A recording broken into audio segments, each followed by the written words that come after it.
Inicialmente se hizo el diseño del amplificador de instrumentación que se dividió en dos etapas. Se dividió en dos etapas para hacer su análisis mucho más sencillo. En la primera etapa se tomaron los dos voltajes de entrada de los dos amplificadores y se tomó el voltaje de salida, el VO1 menos el VO2. Los dos voltajes de salida de la primera etapa van a ser los dos voltajes de entrada de la segunda etapa. Una vez hecho el análisis por nodos, se obtiene la ecuación característica de cada etapa. En la primera etapa, para hacer el diseño, supuse el valor de RG y la ganancia. El RG se supuso como 2K y la ganancia como 80. Sabiendo que las ganancias se van a tomar en conjunto de cada etapa del amplificador, al final se multiplican para obtener la ganancia total del amplificador de instrumentación. Con estos dos valores supuestos, despejando la ecuación, se obtuvo el valor de R3 que dio 79K. Y en la segunda etapa, haciendo también por análisis de nodos, se obtuvo la ecuación característica de la segunda etapa y se obtuvo que el valor de R4 y RF eran iguales, que era 2K, y la ganancia de 10 y la resistencia, y se supuso una resistencia 2 de 1K. Con esto se obtuvo el valor de R1 despejando, que fue 50K, y teniendo las ganancias de 10 y 80, la ganancia total del amplificador de instrumentación era de 800, y se utilizó pues un amplificador de instrumentación para tener una ganancia, una amplificación alta. Luego se hizo el diseño del pasabandas. En el pasabandas lo más importante era el ancho de banda que se utilizó. La información de la literatura que pues obtuvo que esta era el ancho de banda de la frecuencia de los latidos por minuto del corazón. Se hizo la transformación de los latidos por minuto del corazón y se obtuvo que era un ancho de banda de 1.5 Hz. Pero no se utilizó de 0 a 1.5 Hz, sino que se utilizó el mismo ancho de banda, sino a una frecuencia mayor, ya que si se utilizaba de 0 a 1,5 se iba a mover muy lento y nunca iba a llegar. Se utilizó de 10.000 Hz a 10.001,5 Hz. Para el pasabaltos se utilizó como frecuencia de corte los 10.000 kHz, un filtro pasabalto de segundo orden, Bessel. En este se supuso el valor de C1 y C2 como un nanofaradio.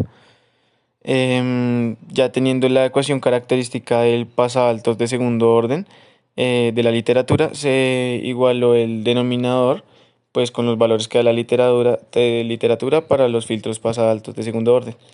Después de tener estos dos valores igualados, con la segunda ecuación, la que el omega no está al cuadrado, se despejó y se halló el valor de R1, que nos dio un valor de 23.375,91 ohmios.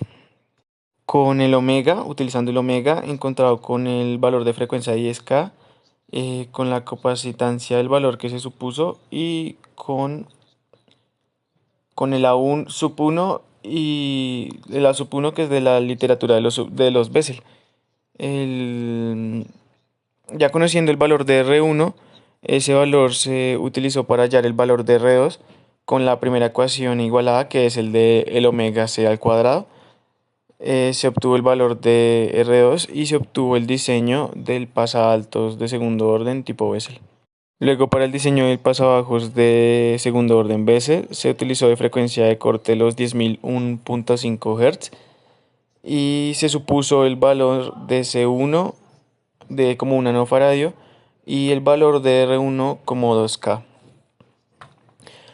Al tener la ecuación característica ya se iguala lo mismo a los valores obtenidos de la literatura de un pasabajos de segundo orden, y entonces era B1 sobre omega c al cuadrado igual a la capacitancia 1 por la capacitancia 2 por R1 por R2, y A1 sobre omega c igual a la capacitancia 1 por R1 más la capacitancia 1 capacitancia más R2.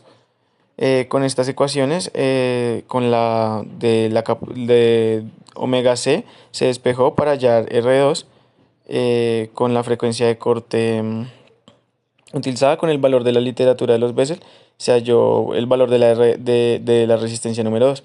Y después utilizando la primera ecuación, la de omega c al cuadrado, se halló el valor de C2.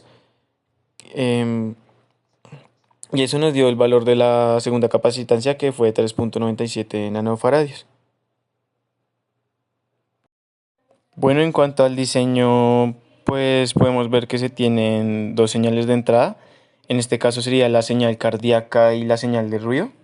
Estas dos señales se sumaron mediante un sumador, el diseño de un sumador básico.